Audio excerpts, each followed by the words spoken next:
Assalamualaikum warahmatullahi wabarakatuh. Perkenalkan, nama saya Adam Permana Yuda dengan NIM 22042083. Saya mahasiswa dari jurusan Ilmu Administrasi Negara. Baiklah, saya akan menjawab pertanyaan dari Bapak Nofrion, yaitu pertanyaan pertama, bagaimana pendapat Ananda tentang istilah pribumi dan non-pribumi dalam konteks Indonesia? Sebagai seorang mahasiswa, pendapat saya tentang istilah pribumi dan non-pribumi dalam konteks Indonesia adalah bahwa istilah-istilah ini memiliki sejarah yang kompleks dan kontroversial. Istilah pribumi digunakan untuk merujuk kepada orang-orang yang memiliki bakat atau asal-usul yang berasal dari Indonesia. Sementara non-pribumi merujuk kepada mereka yang berasal dari luar Indonesia atau memiliki akar atau asal-usul yang berbeda. Pendapat saya adalah bahwa penggunaan istilah-istilah ini dapat memiliki dampak sosial, politik, dan psikologis yang signifikan.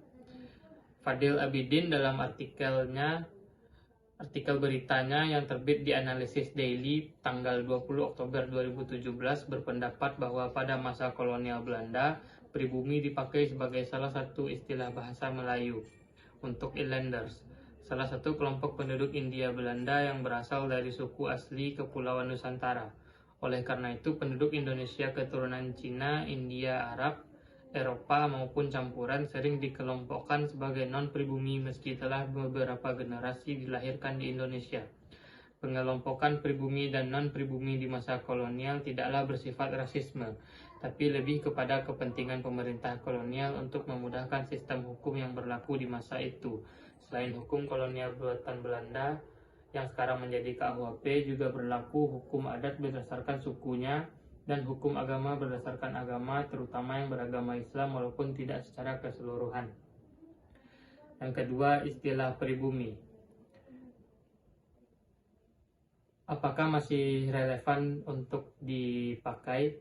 Menurut saya, istilah pribumi diartikan sebagai orang asli Indonesia masih memiliki beberapa kontroversi dan kerentanan terkait penggunaannya, meskipun definisi tersebut mungkin lebih inklusif daripada penggunaan historisnya yang merujuk kepada orang Indonesia asli dan pendatang. Masih ada sejumlah alasan mengapa beberapa orang mungkin menganggapnya tidak relevan atau problematik. Saya sebagai mahasiswa menganggapnya sudah tidak relevan.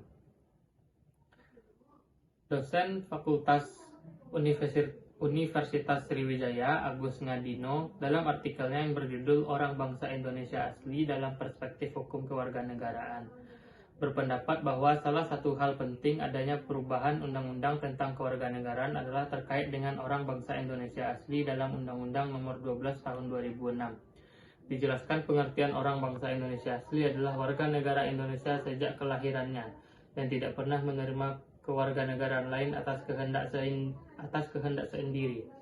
Pengertian ini secara radikal akan membawa implikasi yuridis, sosiologis, dan politis dalam penyelenggaraan pemerintahan. Dalam perkembangan selanjutnya, dalam percakapan sehari-hari untuk orang bangsa Indonesia asli digunakan istilah asli, sedangkan untuk orang-orang bangsa lain WNA atau pemerintah juga menggunakan istilah warga negara turunan asing atau disingkat tursing. Namun sampai kapankah istilah asing itu tetap melekat kepada turunan? Saat ini lebih populer lagi sebutan pribumi untuk warga asli dan non-pribumi untuk pendatang. Khususnya apabila membicarakan tentang keadaan ekonomi. Kemudian hari mungkin akan lebih meluas penamaan anak angkat untuk menggantikan istilah-istilah terdahulu untuk warga negara peranakan yang saat ini digunakan sebagian masyarakat. Menurut saya, istilah pribumi dan non-pribumi pada saat ini sudah tidak relevan karena mencakup beberapa aspek yang bisa menimbulkan kontroversi dan juga perselisihan di antara warga negara Indonesia.